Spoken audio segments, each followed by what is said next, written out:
So guys, listen, I'm really here today to talk about a solver state of mind. And what is a solver state of mind? So I grew up as a kid pretty much obsessed with MacGyver. I don't know, anyone obsessed with MacGyver in the audience? Yeah, huge fans. So MacGyver was the problem solver. He was the problem solver of our era. And I was so addicted to him that he became an idol. The problem that I had with MacGyver was he was just too good at problem solving, as you'll see from this video here. This is MacGyver effectively changing a coffin into a fully functional jet ski in the space of 5 seconds. Now, naturally, I reach my limitations. You know, I can't exactly turn a coffin into a jet ski. But what I have tried to do is I've tried to really understand what it does take to be a good problem solver. So I want to use our short time today together to talk about cognitive bias, particularly fixation and its place in creative problem solving. So fixation is essentially an inability for for somebody to see a problem from a fresh perspective. It's always, that's not always a bad thing. You know, as designers, we do need to relate to fixation quite a bit because that's a normal habit of users that we design for. So throughout my career in solvers and designing solutions, I've designed, quite an awful lot of digital experience. I think I asked the team the other day, we've designed over 100 digital experiences for brands such as Loblaws, brands such as British Airways, Airbnb, MasterCard, and so on. And what we've come to realize is that we tend to deal quite a bit in these complex projects with a lot of unknowns. But one of the drivers behind these complex projects are business leaders who are pretty much relentless about their vision and trying to drive their vision forward without true understanding of that their preconception that they've established for the project is actually leading them down a dead end. And I'm sure we've all dealt with business leaders like that before. So what we try to do as a business is to try to deal with that situation and try to demystify the fixation and the obsession that they have when they're trying to design for solutions. So what we typically find is a business leader driving towards designing a solution for a particular reason that's driven by their own vision, or designing a solution based on a hypothesis or assumption of what their users actually need.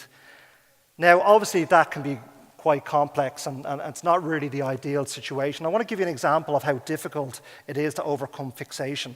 So in the image up here, many of us in the audience today may see a clip on the right-hand side, and that clip's purpose is really to hold paper together, and that's as far as our imagination can stretch. That's very similar to how a business leader behaves that we've seen on trying to solve problems. They see a simple function for a solution and can't think past that. But there are people in the audience who don't deal with what's called functional fixedness, and they actually can't see past a paperclip and see other applications for that paperclip. And that's what I want to talk about. So a quick example of what functional fixes is people being able to, functional fixes goes hand in hand with what's called the curse of knowledge, in which people become so familiar with something that they can't unlearn its traditional properties to look at it from a fresh, untrained eye. So thoughts become so effortless that stereotypes naturally form, and the unconscious has no room left for creativity. The principle of functional fixedness was originally coined in 1945 by Carl Duncker, and he was a philosophy of the mind, a psychologist. Duncker gave participants a candle, a box of tacks, and some matches. And the challenge he gave to participants in the room was to attach the candle to a wall and come up with the best way of doing that without letting wax drip onto a table. And what Duncker found in the experiments, the majority of people lit the side of the candle and stuck the candle to the wall, and wax dripped onto the table. Or they decided to tack the candle to the wall using the tacks they were given, and wax dipped onto the cable. But very few participants actually used the box in which the tacks were held in to actually attach the candle to the wall. Why was that? In a later study by Duncker, what he found was if he actually took the tacks out of the box and gave the participants all the same properties, the box, the tacks, the candles, and the matches, they were actually more inclined to attach the candle to the wall using the box because they were able to disassociate themselves from the properties that were there in front of them. Another great example of overcoming functional fixes, which is incredibly important, is the US Army, training cadets in the US Army. So cadets are trained in what's called the reverse direction of attention. So when entering a new environment, cadets are deliberately trained to look from right to left, not from the stereotypical left to right. And why is that important? It contradicts their instinctive left to right recognition pattern that we learn, well, the majority of us learn as kids through Latin-based languages. And what that allows cadets to do is enter new environments more cognitively aware of what's happening in front of them, be able to identify anomalies or identify enemies or obstacles because they're more heightened to actually force themselves to look in a different direction. Now, as creative people, we're non-conformative, meaning fixes is not, or at least it shouldn't be, in our true nature. However, a lack of fixes as designers isn't necessarily a good thing. We do need to actually apply fixes in our design. The reason for that is, as designers and technologists, we must be cognizant to what's called the principle of least astonishment. And this is effectively a rule of thumb that states that user interface work best when people first encounter them and they know what to do. They're able to work through an experience with ease, they're able to overcome their issues with ease, and they're able to actually fulfill the actual job to be done in that experience with a good positive emotion. So effectively, when we must consider design and the importance of functional fixes, as designers, we need to invest in learning and design. They may feel that bending the technology, so if a user feels they need to bend the technology towards what they actually need to commit to it, rather than the technology commit to them, we tend to get a lot of restriction or restraint from users actually applying that. So particularly in product design, it's very important for us to recognize the conventional inside of the box thinking. So actually thinking about what is the constraints of the properties that we need to deal with and how do we adhere to what is the best fit to be able to apply this solution to that person. So a great example of that can be seen in WeChat innovation strategy. Sorry, one sec. So a great example of that can be seen in the WeChat innovation strategy.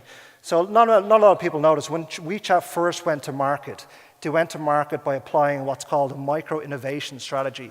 So what they did was assess all the competitions in market, the likes of iMessage and WhatsApp, and assessed what they had, which proved to be a really common feature that everyone enjoyed, called read receipts. Now, I'm sure a lot of people in the audience probably have turned off their read receipts or messages for a reason. But what WeChat established, the design team established very early in the process, is that read receipts were deliberately precluded as a product feature despite its popularity. And they did so because they saw read receipts as something that users cannot, that ruins the user experience, that users felt invaded their privacy or actually helped them feel uncomfortable when using the application. And a lot of reason behind that is anxiety. I'm sure many people, when they send a message to someone, they see the blue ticks and they wait for the response. Anxiety builds. So WeChat established that, and that's what actually helped them be dominant in the market. Now, I want to sum up the talk today quite briefly on talking about, we as designers and we as technologists and what we can do to be better challenging our biases and our functional fixedness. So our biases from time to time can lead us down dead ends. And I think, working in a corporate environment or academia environment, what we try to do as designers and technologists, we try to adhere to the boss's demands. This authoritarian, you need to build this, we should build this. And what I encourage the technologists and designers and academians today in the room is to do is to just revolt against that position and try to develop something that is meaningful. And you can do that by asking yourself a very, very simple question. Is what I'm trying to solve for worthy? What is I'm trying to solve for? And when I do try to solve for this, what is the best outcome I can expect? And how will this improve the lives of people? And those who are entering the hackathon later on, I really want you to apply that mentality coming into the hackathon. How can you come in there trying to solve a profound problem and actually trying to solve a profound problem like Joanna's asked us to do? I'll leave you on a note. Today, we're delighted to announce that we're launching solvers.org, which is our attempt to unite creatives, technologists, academics, and actually work on profound solutions. And I want to offer the first award to Joanna and offer a €50,000 grant to work with the Solvers team to produce a solution of our kind as well.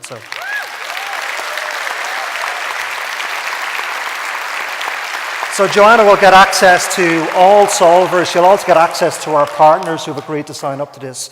And if people want to learn a little bit more about solvers.org, they can log on to solvers.org and read about it. So listen, thank you very much for your time. I really appreciate it. And looking forward to seeing you at the hackathon later on.